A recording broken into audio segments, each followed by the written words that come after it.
Bonsoir à tous, bienvenue sur Monaco Info pour une nouvelle édition du 19h dont voici les principaux titres. Avec la crise Covid, la formule télétravail est devenue un nouveau mode de fonctionnement de plus en plus répandu dans les entreprises. Pour les salariés, ce sont de nouvelles habitudes de travail. Certains y ont pris goût, d'autres ont vite déchanté. Idem du côté des employeurs. Nous verrons avec le spécialiste ressources humaines Jean-Philippe Ackermann quelle est la tendance actuelle et nous irons vous demander quels sont, selon vous, les avantages ou inconvénients du télétravail. Le portrait d'une success story familiale, le laboratoire pharmaceutique Technipharma a été lancé en 1956 à Monaco. Il fait aujourd'hui référence dans son domaine. La pandémie de Covid-19, confirmation depuis 15 jours de la baisse sensible du taux d'incidence. Il y a 2 ans, une explosion dévastatrice ravageait le port de Beyrouth et toute une partie de la ville. L'association monégasque Les Amis du Liban s'apprête à repartir sur place en mission demain pour aider les sinistrés. Les souvenirs sont toujours tendance, tout le monde en glisse dans ses valises, mais quels sont les musts et les cartes postales ont-elles encore de l'avenir ? Réponse dans ce journal.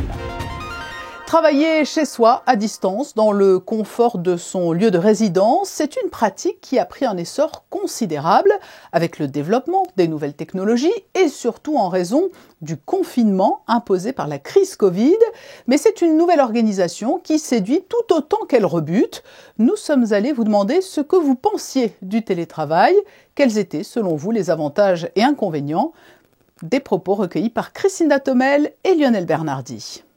Les avantages, ils sont celui-là quand même de ne pas occuper beaucoup de place sur les bus, sur les trains, surtout en cette période. Inconvénients, il n'y en a pas beaucoup. Il faudrait juste que les gens qui sont en télétravail travaillent, quoi. Il ne faut pas que ça devienne on se repose, on travaille 10 minutes, on se repose 1 heure. Il faut faire le contraire. Les inconvénients, c'est qu'on se coupe totalement de toute relation sociale. Et les avantages, moi je travaille sur Monaco, j'habite à Nice. Les avantages c'est le transport, le gain de temps dans les transports. Moi personnellement j'aime moins parce que je vois moins mes collègues, le contact avec eux est assez différent. Il est, comment on pourrait dire, il est même parfois inexistant. C'est pas parce qu'on passe par des applications comme Teams ou quoi que ce soit qui fait qu'on a un contact avec eux vraiment humain. Donc c'est beaucoup plus réduit. Moi je déteste le télétravail, parce que je déteste ne pas voir de monde. D'être enfermé à la maison du matin au soir, c'est pas possible. Je ne suis pas du tout pour le télétravail, donc parce qu'il faut vraiment être bien équipé chez soi, avoir des bureaux, mais non, moi c'est pas du tout mon truc, le télétravail. Moi personnellement, je n'y vois que des inconvénients, parce que ça mélanger vie personnelle et professionnelle, je trouve que c'est pas forcément une bonne idée. Donc transformer son chez-soi en bureau, pour moi, c'est assez nocif. Les avis sont donc parfaitement partagés, mais très concrètement, sur le terrain, dans le monde de l'entreprise, comment le télétravail est-il accueilli et vécu ? Réponse avec un spécialiste des ressources humaines du groupe Grow Up Human Resources. Bonsoir Jean-Philippe Ackermann. Bonsoir, comment allez-vous ? Très bien. La crise Covid a fait entrer le télétravail dans notre quotidien. C'était autant un changement de façon de travailler que d'habitude. Est-ce que les salariés y ont pris goût ? Il faut savoir qu'en l'espace d'1 an, il y a eu plus de 11% de salariés qui sont rentrés en télétravail. On est aujourd'hui à plus de 44% d'entreprises qui sont en télétravail. Et ce qui est assez étonnant, c'est que, sans citer trop de chiffres non plus, c'est que dans les entreprises où il n'y a pas le télétravail, plus de 70% des salariés le souhaitent. Donc, il y a une véritable demande, une véritable appétence au télétravail. Et le télétravail n'altère pas la productivité du salarié qui peut forcément avoir plus de tentations ou d'éléments perturbateurs pour la concentration à domicile. C'est vrai, il a plus de tentations, mais il a aussi plus de liberté. Ça veut dire qu'il va gagner du temps de travail, du temps de trajet. On voit bien, par exemple, à Monaco, moi j'habite Menton. Menton-Monaco le matin, c'est 1 heure. Donc c'est 1 heure perdue, 1 heure le soir, etc. Donc ce temps-là, il va le gagner. Et il va le gagner en productivité, il va le gagner en travail, il va le gagner en liberté. Et le Conseil national de la productivité a calculé que depuis la crise Covid, le télétravail a augmenté la productivité entre 5 et 15% suivant les entreprises et suivant le travail. Il y a donc, vous l'avez dit, de véritables adeptes du télétravail. Au-delà du gain de temps pour se rendre sur son lieu de travail, qu'est-ce qui les séduit dans cette formule? C'est un peu, un peu la notion d'être auto-entrepreneur. Ça veut dire je m'organise moi-même, je connais mon projet, je connais ma tâche, je connais mon travail, mais j'ai la liberté de m'organiser. Je veux commencer le matin à 9h, je commence à 9h, je veux travailler le soir après le film, si je veux, je peux travailler le soir. C'est cette notion de liberté qui fait que ça me plaît. Et donc, comme les salariés sont heureux d'être au milieu de leur environnement, ils travaillent mieux.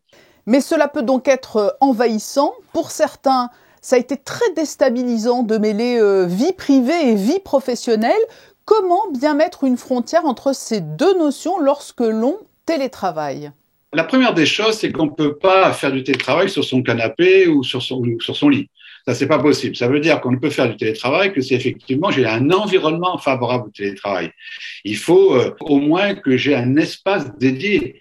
Ça peut être une pièce, ça peut être un espace dans le séjour, et il faut que je sois complètement isolé. C'est-à-dire que je ne peux pas avoir les enfants à côté, je ne peux pas avoir mon conjoint à côté, sauf si ce conjoint télétravaille, mais il faut que j'ai vraiment un niveau isolé. Et puis, il faut que je m'organise comme au travail. Ça veut dire qu'il faut que je me donne des horaires. Même si à l'intérieur de ces horaires, je peux fluctuer, il faut absolument que je me donne des horaires. Et puis, effectivement, là, je parle de l'organisation en interne, et après, il y a aussi l'organisation en externe. Et il faut effectivement que les personnes aient de bons outils et que l'entreprise fournisse ces bons outils de travail.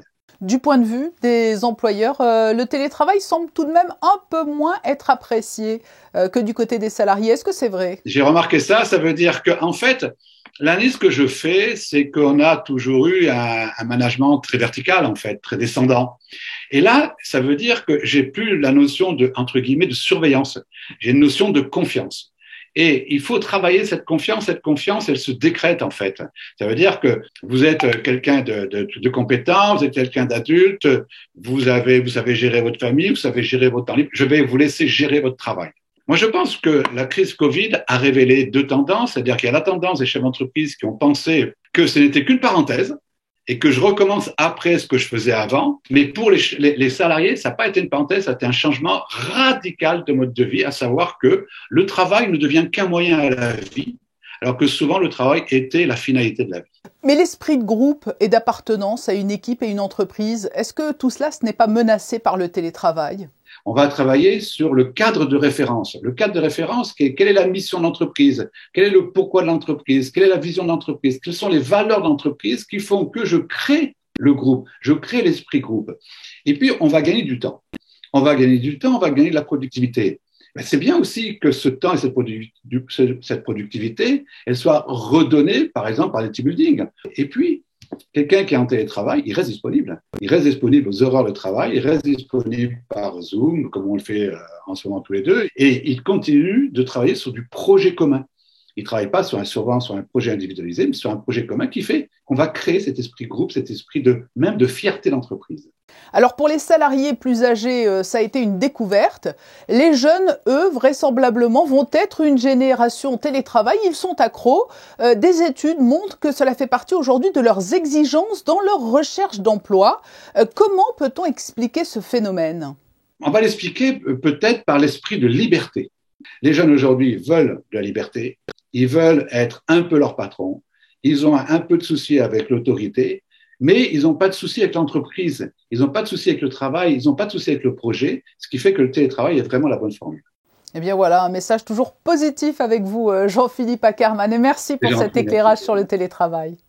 Retour maintenant sur une belle épopée entrepreneuriale familiale. Lancé en 1956 à Monaco, le laboratoire pharmaceutique Technipharma est devenu une référence dans son domaine.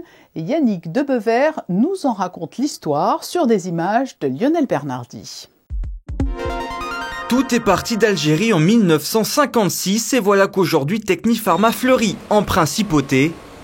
Docteur en pharmacie, Désiré Notte fonde son laboratoire autour d'une molécule anticancéreuse et vient s'installer à Monaco pour profiter du cadre magnifique. Ensuite, sa fille Axel Notte a développé le laboratoire autour d'une gamme de gastro-entérologie et une gamme respiratoire. Et aujourd'hui, c'est la petite fille, c'est-à-dire Alexia Simon-Arnott, qui préside la société et qui oriente la société vers plus d'innovation et d'autres produits. Installé dans 1500 mètres carrés de locaux à Fontvieille, ce laboratoire pharmaceutique est spécialisé dans la production de médicaments en ORL, gastro-entérologie et oncologie. En presque 70 ans, Technipharma est devenu une référence dans son domaine en France, un statut étroitement lié à sa localisation monégasque. Nous sommes contrôlés en fait par les différentes autorités de tutelle, à la fois celle de la France et à la fois celle de Monaco. Donc ça demande doublement en fait d'être rigoureux pour arriver à donner l'excellence au niveau de nos patients sur les produits qu'on met sur le marché. Le produit phare de Technipharma, c'est lui, le suppositoire effervescent Eductil. Élaboré pour soulager la constipation, le laboratoire en produit plus de 40 millions par an. En plus d'autres médicaments très bien référencés. Au niveau de nos spécialités en gastro-entérologie, on a l'ensemble de nos références qui sont dans le top 10 sur leurs marchés respectifs, avec une grosse partie dans le top 5. Et avec notre suppositoire Eductil, on est les seuls à avoir cette forme en fait effervescente qui permet une action rapide en fait pour le soulagement du patient. Aujourd'hui reconnu sur le territoire français, le laboratoire cherche à s'imposer à l'échelle mondiale. Déjà présent sur les continents africains et asiatiques avec ses 7 références, Technipharma continue d'innover et pourrait bientôt arriver jusqu'au Mexique. Dans l'actualité en bref du jour, les dernières données relatives à la pandémie de Covid. La baisse du nombre de contaminations hebdomadaires se confirme. Le taux d'incidence s'élève à 298,9 contre 460 la semaine précédente. 19 personnes, dont 8 résidents, sont actuellement hospitalisés au CHPG. 2 patients sont soignés en réanimation. Et puis je vous le rappelle également, cette information pratique, sachez qu'en raison de l'avancement des travaux de l'opération Grand Ida, la circulation sur la dorsale en entrée de ville est modifiée jusqu'au 5 août, la journée entre 9h et 16h. Une voie unique de circulation entre les ronds-points Enterré, Aurélia et Canton est accessible. Dans le sens Monaco-Nice, les ronds-points demeurent praticables et leurs autres accès et sorties sont préservés. Le 4 août 2020 retentissait une immense explosion sur le port de Beyrouth avec des conséquences dramatiques. Une très large partie de la capitale libanaise a été touchée, un drame qui est intervenu sur fond de crise sociale et économique. Pour venir en aide aux sinistrés, une chaîne de solidarité s'est rapidement formée à Monaco, emmenée par l'association Les Amis du Liban. Et 2 ans après, l'élan de solidarité ne s'est pas démenti. Les Amis du Liban repartent en mission demain. Nous sommes avec l'une des administrateurs et coordinatrices de l'association. Bonsoir Lana Bouéry. Bonsoir Lana Navarro. La première question qui vient à l'esprit, bien évidemment, est parce que vous vous y rendez souvent. Comment va le Liban 2 ans après la terrible explosion survenue sur le port de Beyrouth ? Nous aurions aimé vous faire une image positive du Liban des dernières années, mais malheureusement, le Liban vit une escalade des crises économiques et sociales due à l'inflation qui a fait que le coût de la vie a augmenté, fortement augmenté, et que le livre libanais a perdu 95% de sa valeur. Les médicaments ne sont plus disponibles au Liban ou à des coûts très élevés. Le salaire minimum est de $20, ce qui fait même pas un plein d'essence pour une personne vivant au Liban. Il y a également un problème d'électricité. La population, les foyers ont droit à 1 heure d'électricité par jour, des fois moins. Et s'ils veulent installer par exemple des générateurs privés, cela a un coût encore une fois trop important. Et récemment, nous avons une nouvelle crise qui a été liée aussi à l'Ukraine, au conflit ukrainien. C'est l'importation de blé. Le Liban n'a plus de pain, ou très peu de pain, car le blé est importé en grande partie en Ukraine. Donc cette explosion est arrivée au pire des moments et a contribué à cette dégradation de la situation globale au Liban. De quelle manière Monaco continue à aider régulièrement le pays ? Monaco a toujours beaucoup aidé le Liban à travers les associations monégasques comme la nôtre.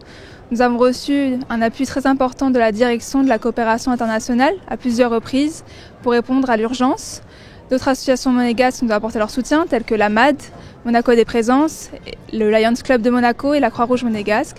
Mais avant tout et surtout, nous avons eu droit à la présence de la population monégasque lors de nos récoltes, que ce soit au centre commercial de Fontvieille ou bien lors de Monaco Collect ou encore sur le stade Louis II lors des fêtes de Noël. Nous avons aussi également été aidés par les étudiants du collège FANB ainsi que du lycée Albert Ier qui nous ont apporté des fournitures scolaires. Grâce à ce soutien, nous avons pu envoyer 20 conteneurs d'aide en 2 ans, grâce aux donateurs, mais surtout grâce au travail acharné de la présidente, des membres de l'association et des bénévoles. Oui, il y a toujours eu un bel élan à Monaco en faveur du Liban. Vous vous apprêtez à mener une nouvelle mission dès demain. En quoi va-t-elle consister ? Pour la première fois en 2 ans, nous ne serons pas au centre commercial de Fontvieille pour faire les récoltes. Nous serons directement sur le terrain, au plus proche des familles que nous soutenons mensuellement, en distribuant des colis alimentaires et des médicaments pour les maladies chroniques. Et quels sont aujourd'hui les besoins les plus criants de la part de la population et des sinistrés, puisque vous intervenez sur des institutions, je crois notamment, qui se trouvent dans ce secteur qui a été violemment impacté par la déflagration. Depuis 2019, le Liban fait face à plusieurs crises, comme je vous l'ai déjà dit, mais surtout, les besoins vitaux des Libanais ont été mis à dure épreuve. Les Libanais n'ont plus accès aux soins, ni aux traitements médicaux, car le prix est trop cher et il n'y a pas de couverture sociale au Liban.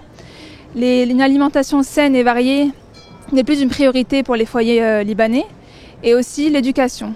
Les familles se voient forcées de déscolariser leurs enfants car le coût des frais de scolarité sont bien trop élevés par rapport à leur salaire. C'est pour ça que nous avons aidé à plusieurs reprises en parrainant des enfants, en aidant des écoles et en distribuant les colis alimentaires et les médicaments tous les mois. Vous l'avez dit, il n'y aura pas de collecte au mois d'août, comme ça a pu être le cas lors des 2 dernières années. En revanche, comment peut-on vous aider ? Nous allons lancer une campagne de parrainage pour les enfants libanais. Et nous, comme régulièrement nous faisons des récoltes aussi, nous demandons encore une fois aux Monégasques d'être généreux et de soutenir le Liban, car malheureusement ça ne va pas mieux. Et surtout, il ne faut pas oublier de parler du Liban, même si ce n'est plus d'actualité. Le Liban traverse et continue de traverser une période plus que difficile. Une dernière question, Lana Bouheri. Vous avez grandi à Monaco, mais vous êtes d'origine libanaise pour partie. Quels sont les sentiments qui vous animent lorsque vous vous rendez aujourd'hui au Liban ? C'est un sentiment de gâchis, c'est la détresse omniprésente ? Je pense que comme tous les Libanais, il y a un sentiment d'amour et de haine.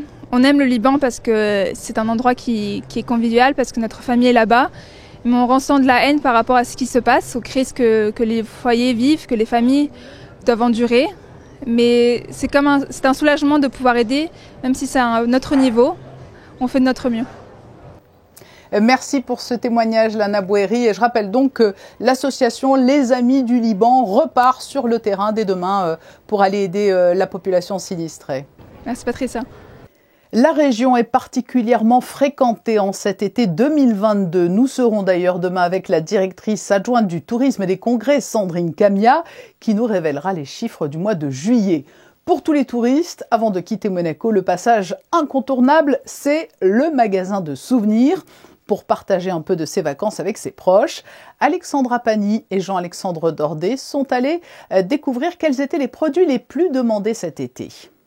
Prolonger le plaisir des vacances et garder en mémoire ces belles journées d'été. Chaque année, de nombreux touristes choisissent la Principauté comme destination pour leurs vacances et une partie de leur budget est consacrée aux cadeaux à ramener à ses proches.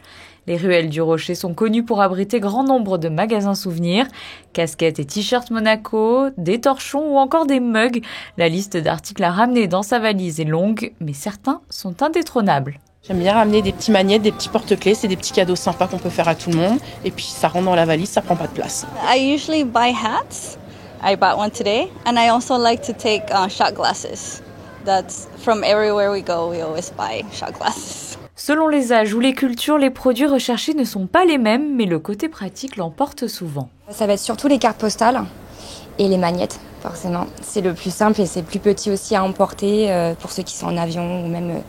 tout simplement qu'ils n'ont pas de gros bagages. On a toujours des nouveautés.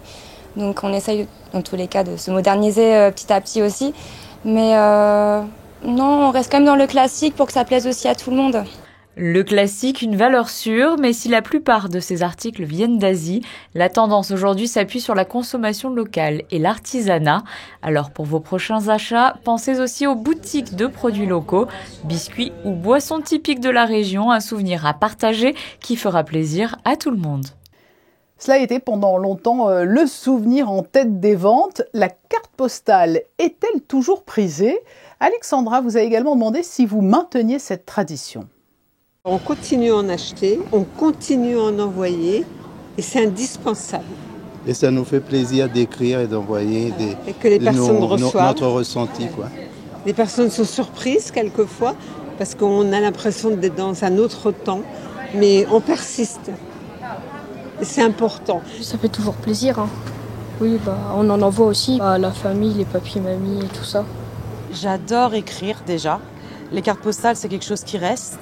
Et ça me rappelle mon enfance. Et les enfants, ils adorent aussi envoyer à leur père, à leur tante, quand on est en vacances. Ils voyagent un petit peu avec nous. On le fait surtout envoyer aux enfants pour les grands-parents. Nous-mêmes, on ne le fait pas trop, mais surtout pour les enfants. Ouais. Voilà. Comment vous les choisissez alors? C'est eux qui choisissent en général. Bon, un paysage en général pour faire voir un petit peu aux grands-parents surtout où on est allé. Donc c'est eux qui choisissent souvent. Qu'est-ce que tu veux voir sur les dessins? Qu'est-ce que tu veux que tes grands-parents voient sur les dessins? La mer, des bateaux. J'aime bien en recevoir et je sais pas en envoyer. On va sûrement en écrire aux petits frères. Et alors soit on en achète, soit parfois on utilise, il y a une appli aussi qui permet d'envoyer, Feedzer. On prend des photos, ça les colle en carte postale, on fait soi-même sa carte postale et puis en fait ça envoie tout seul. Mais on le fait encore, oui. Eh bien voilà donc, la carte postale ne semble pas prête de disparaître, d'autant plus si l'innovation se mêle à la tradition. C'est aussi une tradition, et il est précieux de les consulter en période de congé. Les prévisions météo, à quel temps doit-on s'attendre demain, Chrisinda Thomel? Demain, le temps se partagera entre le gris et le bleu, par instants de beaux moments ensoleillés et par d'autres de longs passages nuageux, notamment dans la matinée. Du côté des températures, comptez 25 degrés pour les minimales et 32 pour les maximales. L'eau de mer sera chaude également, elle sera à 28 degrés. Le soleil se lèvera à 6h19 et se couchera à 20h53. Demain, nous fêterons les Lydie. Une très belle fête au Lydie et plus particulièrement à Lydie Calvas-Blanchon qui a fêté hier ses 20 ans de maison. Nous évoquions dans ce journal la douce période estivale. Demain à 19h, nous vous expliquerons comment s'effectue le contrôle de la qualité des eaux de baignade et nous serons avec le directeur de l'environnement Valérie Davenet. Je vous souhaite à tous une très belle soirée sur Monaco et pour tous nos téléspectateurs hors les frontières qui nous suivent via l'application Monaco Info ou nos réseaux sociaux. À demain, 19h.